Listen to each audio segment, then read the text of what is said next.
Lord of the Flies, Chapter 6, Guided Annotation, Beast from Air.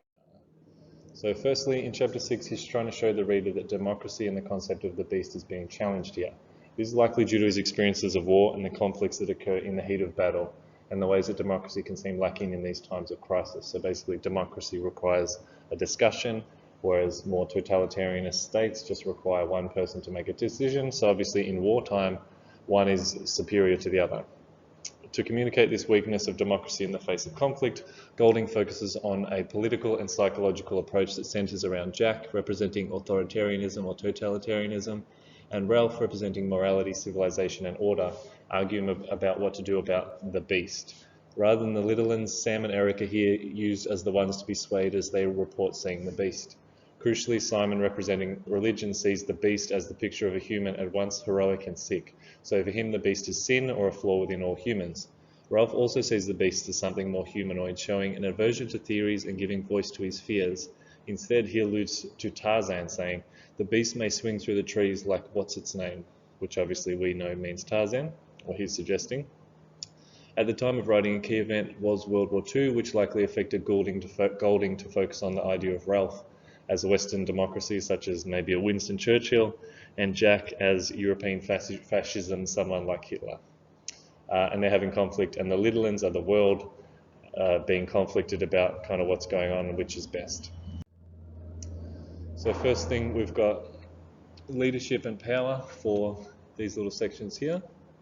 So Piggy hung about near for all his brave words, and sometimes a little one cried out from the other shelter, and once a big one spoke in the dark. So fear, leadership here, fear there.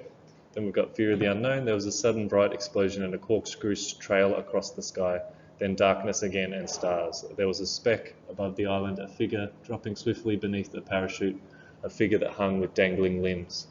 So at this point it's just a pilot, but it will become at one point the beast or something else that they fear.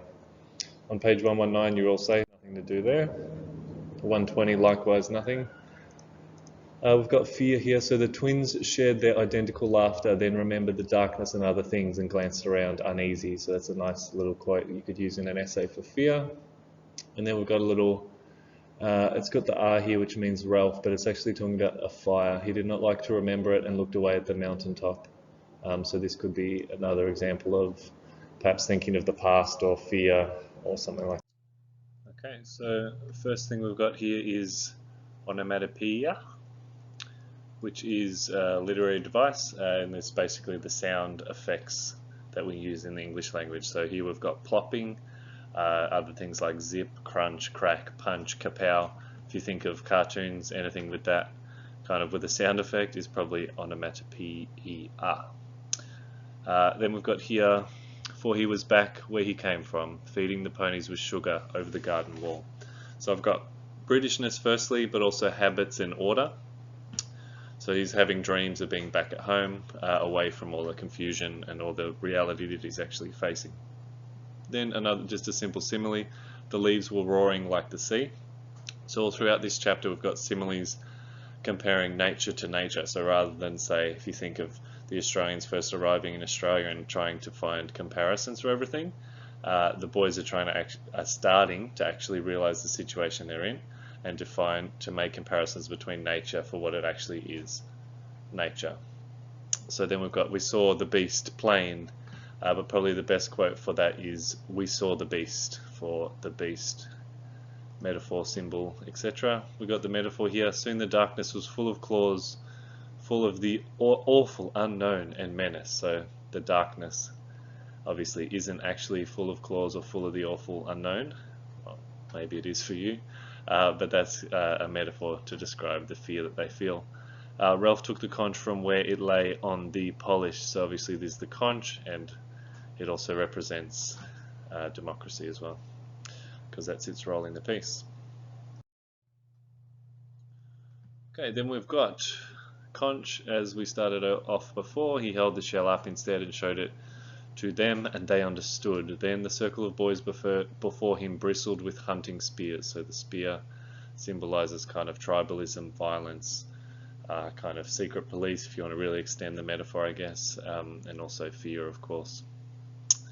And then here we've got characterization, and I've drawn a little twin picture for Sam and Eric, and it says here, for their substantial unity was recognized. So obviously if you wanted to talk about Sam and Eric as one identity or one person, this would be a good quote to use and a good example of how the authors use the literary device of characterization to sort of take it sort of beyond the level of just symbol and to actually make it believable as well. Then we've got, obviously it's all about the beast because that's what they're talking about. These aren't really super key quotes, but it's just kind of, they are talking about the beast, so I've just annotated it for you there. Here, this is something I've added, so blood is something that comes up quite often in this chapter. I hadn't noticed until I did sort of this annotation just then. But it's kind of not probably a symbol because it doesn't run throughout the whole book, but in this chapter it becomes especially important. Then we've just got fear here, frightened. Of course I'm frightened, who wouldn't be? And then if I turn myself off, politics down here, no we're not. What about the little uns? Sucks to the little uns, someone's got to look after them. So there's sort of like the political idea, I guess, of the common good sort of right of law. It's a government's job to be a nanny state or to look after people and kind of make things easier for them. And obviously moving away from that would be moving away from democracy. So moving along. Alright, this is where it gets a little bit trickier, a little bit more complicated. So we've got, for all we know, the beast may swing through the trees like what's his name? Like what's its name? So that's an allusion to Tarzan, we all understand that. It's also his attempt at a simile, so he's trying to kind of, do something clever on his feet. And also it's important because it represents a colonialist reading because the beast is actually something that is human. So up until this point we've felt that the beast is an actual entity, whereas here he's starting to suggest that it's something that's human, it's something that's kind of primitive like Tarzan, something ape-like, I guess, if you want to really extend it into the sort of racist territory. So we've got Piggy took off his damaged glasses and cleaned the remaining lens. So Piggy's glasses represent a whole bunch of things, science, intellect, all that kind of thing. So him taking them off is obviously symbolic and important. We've got conch, conch, conch, don't need the conch anymore. So this is Jack moving away from democracy and sort of seizing his leadership. We've got our little symbol of blood again here and again there. It says, if I peer in, Jack's face went so white that the freckles showed as clean as brown flecks, maybe. So that's kind of the blood draining from his face. And then Jack says this is a hunter's job, and Jack of course represents fascism, authoritarianism, totalitarianism, one person ruling. This is a strange picture of a bird that I didn't draw myself, but feel free to draw one in your own book if you want. And then we've got up here hunting and rescue. It's more than the hunter's job, said Ralph at last, because you can't crack the beast, you can't track the beast, and don't you want to be rescued? So this is of course them clinging to the hope of rescue. And then we've got here Ralph and democracy, and Ralph says, hasn't anyone got any sense? We've got to relight that fire. You never thought of that, Jack, did you? Or don't you want to be rescued? So obviously the fear is here, and then kind of the practices that they have to adopt to actually get that rescue is being enacted in their defense of democracy and sort of the common good.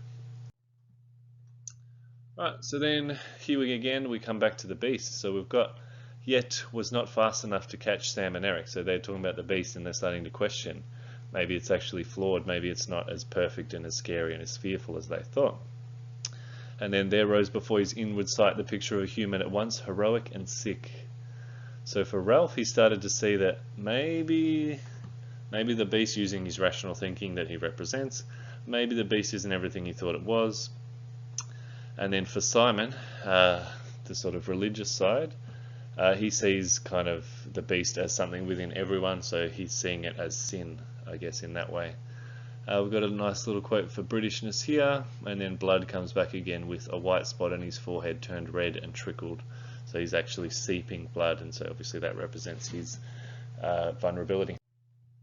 Then we've got some more Britishness. Simon mumbled, I don't believe in the beast, and he answered politely as if agreeing about the weather. So they're kind of maintaining a certain level of British stiff upper lipness.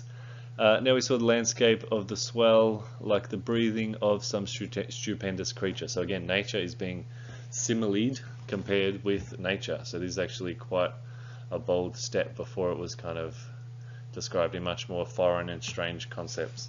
Yeah, nature as creature. So the nature is actually something that's starting to make sense to them.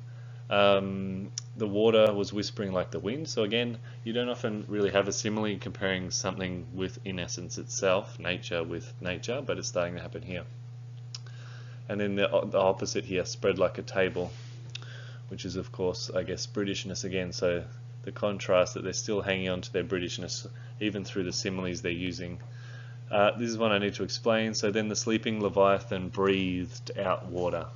So quite a innocuous sounding thing, but the Leviathan is the name of the book written by Hobbes, and as we learned a little bit about Hobbesian philosophy, it was all basically written in this book, The Leviathan, which is about the structure of a government and sort of its job. So you might just think, oh, that's sort of an innocuous thing, but of course it's, as we know, an allusion and also an intertextual reference, which are two literary devices being used here. We've got a big chunk of Ireland and Fear of the Unknown, which you can annotate if you like. I won't read it to you. And then these are our last 3 pages. So there's no signal now, nothing to show, which is the signal fire that represents rescue, and they're clinging to sort of the last vestiges of society, sort of saving them. We've got the beast. We'll have to go back to the mountain. That's where we saw the beast, and they're hunting it. We've got a psychological reading appropriate here. They forgot the beast in the excitement of exploration. So sort of they're reverting back to being kids. They're just kind of excited that stuff's happening on a relatively boring island, I guess. Jumping down here, a strange thing happened in his head. Something flitted there in front of his mind like a bat's wing. So this is actually something quite interesting. The way we conceptualize the way our brain works in this current state is typically through the idea of a computer. But here we've got him talking about his mind forgetting something like a bat's wing. So that again represents the natural nature of themselves. We've got a big chunk of tribalism, so you probably don't want to highlight it all. Maybe just pick out something in particular that you think is important. It's never really that useful to highlight a whole chunk of your text like this. This one, I didn't actually do that bit.